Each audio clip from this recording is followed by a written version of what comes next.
Hey guys, welcome back to Sundays food.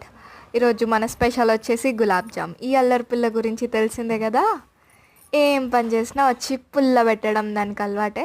So అది పక్కన పెట్టేసి మన గులాబ్ జామ్ ప్రాసెస్ చూద్దాం. సో ఫస్ట్ పిండి, నెక్స్ట్ సాల్ట్, తగినంత సాల్ట్, నెక్స్ట్ వచ్చేసి మిల్క్ అన్నమాట.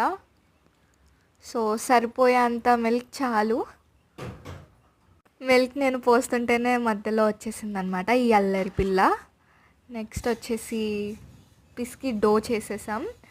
బాల్స్ కూడా అయిపోయాయి. బాల్స్ కావాలి అని చెప్పి తెగ గోల చేసేసిందండి బాబు. ఇప్పుడు ఆయిల్లో వేసేసుకొని డీప్ ఫ్రై చేయాలి.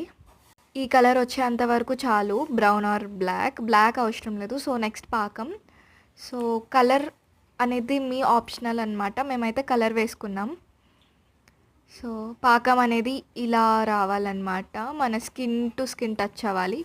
సో నెక్స్ట్ మేము వేసేసాం, బౌల్లో పెట్టేసుకున్నాం, హాఫ్ కట్ చేసేసాం.